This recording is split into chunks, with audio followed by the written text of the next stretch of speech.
Hi everyone, it's Miss W with today's Artrageous Art Lesson, where we get to learn about something that has inspired artists to create masterpieces for hundreds of years, and it's called a still life flower. Has anyone ever given you flowers? I love getting flowers, but unfortunately, real flowers will wilt and die. But if you make a drawing or a painting of a flower, it will last forever. Here is a famous painting by one of my favorite artists, Vincent van Gogh, called Sunflowers. Our still life drawing is going to be a little different because we're going to choose one flower, your favorite flower, or maybe a flower that you think looks interesting, and we're going to observe and find a picture of the flower to look at. And then we're going to learn how to use shapes, lines, space, and texture to draw that flower. Georgia O'Keeffe is well known for her paintings of close-up flowers, where she focuses mainly on the center of the flower. So our artwork is going to be kind of similar to her style. So to get started, all you need is a picture of your flower, a pencil, and a piece of paper or canvas. The first thing to look for in your flower is the shape of the center. Most flowers are a circle shape, like my flower, which is the passion flower.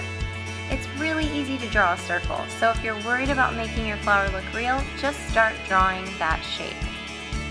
Once you've drawn the circle, it doesn't have to be in the center of the page. It could be on the side, the bottom, or the top, going off the page to create a more interesting or dynamic composition. Then you're going to draw lines for the petals, and you want to draw the edges of the petals around those lines. So the lines are going to start on the circle and go all the way off the page. Observe and practice drawing the petals. If your petals have a curvy shape, then you want to draw curved lines. Now for the center of the flower. That's where you're going to find the next element of art, which is texture. Texture is how something feels. So you want to practice drawing the texture by making a variety of lines and shapes. I chose to color my flower with oil pastels.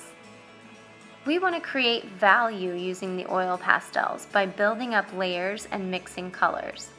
When you shade in your petals, make sure all of your strokes go in the same direction as the first lines that you drew. This also helps to create movement and have the viewer's eye go to the edge of the page, and it makes it look more realistic.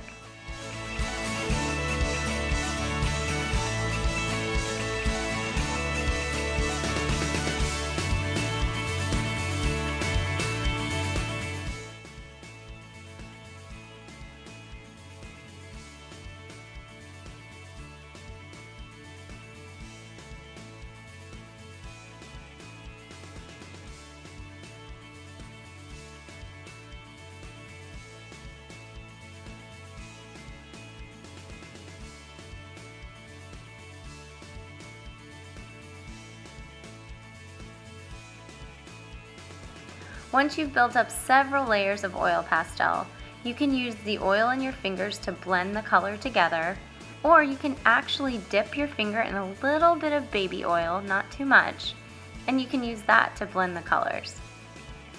Now, I don't like to use black until the very end, but if there are some really dark parts of your flower, or you want to outline the edges, then you can use black to go over the edges once you're finished.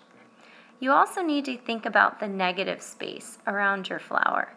If your flower takes up the whole page, but you have a little bit of white space in the background, you need to think about what color you want to use back there. It could be green for the leaves, blue for the sky, or just a color that you think complements or is opposite of the color of your petals.